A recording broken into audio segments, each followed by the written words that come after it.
सुप्रभात सभी को। आज मैं आपको 9th क्लास में संस्कृत क्यों लेनी चाहिए इसके ऊपर कुछ चर्चा करने के लिए उपस्थित हुआ हूँ। तो सर्वप्रथम तो आप इस बात को ध्यान दें कि संस्कृत हमारी सभी भाषाओं की जननी है और बहुत ही सरल, शुद्ध और संस्कारी भाषा है।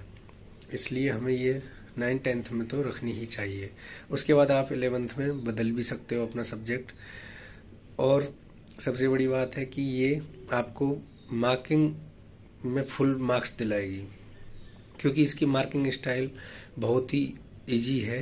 पेपर स्टाइल बहुत इजी है जिसको हर बच्चा अटेम्प्ट कर सकता है, क्योंकि सारा का सारा पेपर ऑब्जेक्टिव है, या मैच द फॉलोइंग है, या ब्लैंक कंप्लीट करने वाले क्वेश्चन हैं, तो आपको उसमें दिक्कत नहीं आती। अनसीन पैसेज है, उसमें से ही क्वेश्चन आंसर करने होते हैं। तो इसमें आप 10th में भी अच्छे मार्क्स ला सकते हो। काफ़ी बच्चों के 100 ऑफ 100 मार्क्स भी आते हैं।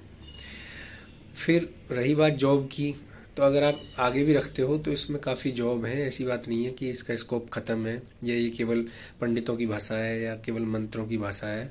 आप चाहें तो इसमें प्रोफेसर बन सकते हैं। टीचिंग लाइन तो आपकी कंप्लीट हुई करी देगी ये। इसके अलावा आप न्यूज़ एंकर भी बन सकते हो। संस्कृत में वार्ता कैसे बोलनी है उसके लिए भी आप कर सकते हो प्रयास। और अगर आप किसी भी हिंदी गाने का संस्कृत वर्जन करते हो तो उसमें भी आप यूट्यूब से काफ़ी पैसा कमा सकते हो।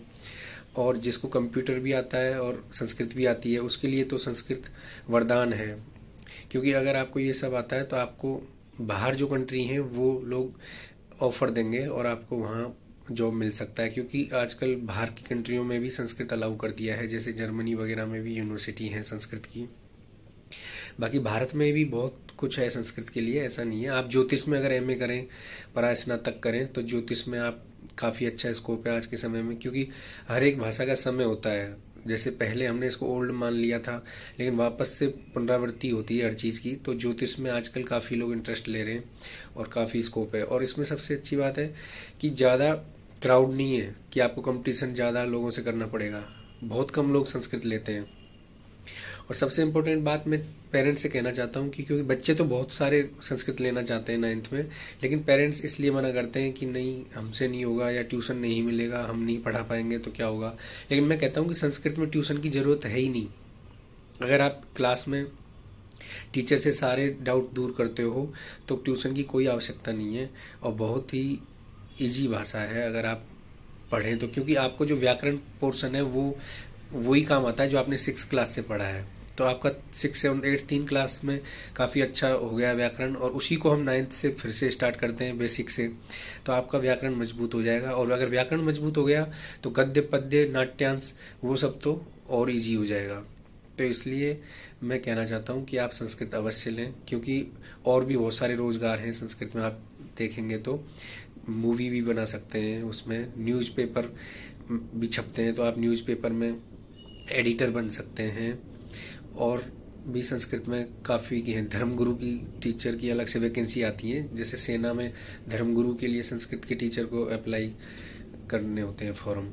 इसके अलावा मंदिरों में भी आजकल कंपटीशन होता है, एग्ज़ाम के थ्रू सिलेक्शन होता है पुजारी वगैरह बनने का, तो उसमें भी स्कोप है। और कुछ भी हो, लेकिन गृह प्रवेश, बच्चे का नामकरण संस्कार और विवाह वगैरह तो बिना संस्कृत के हो ही नहीं सकते।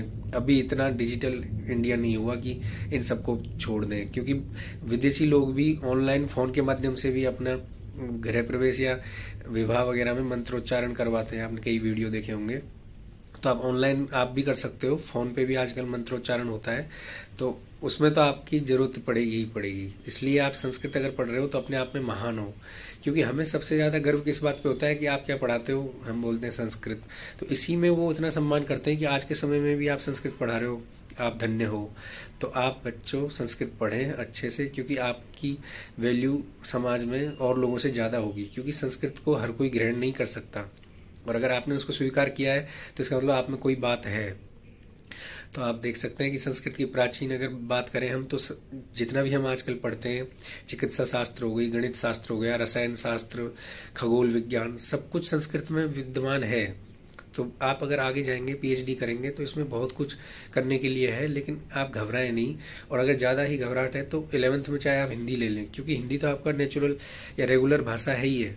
तो आप 9th-10th में संस्कृत रखें, बाकी आपकी मर्जी है। और मैं यही कहना चाहूँगा कि कमज़ोर बच्चे जो हैं, थोड़ा मंदग्राही, जो स्लो लर्नर बोल सकते हैं उनको तो संस्कृत ही लेना चाहिए, क्योंकि उनको उसमें पास होने का अच्छा चांस है, क्योंकि सारा पेपर ऑब्जेक्टिव है, मैं पहले ही बता चुका। तो इसलिए आप घबराएं नहीं, और हम आपके साथ हैं। हम मिलके ही संस्कृत को आगे ले जाएंगे, और मैं भी आपसे उम्मीद करता हूँ कि आप हमारा भी पूरा सपोर्ट करेंगे। तो आपकी बार संस्कृत जरूर ग्रहण करें, सभी बच्चों से मेरा यही आग्रह है।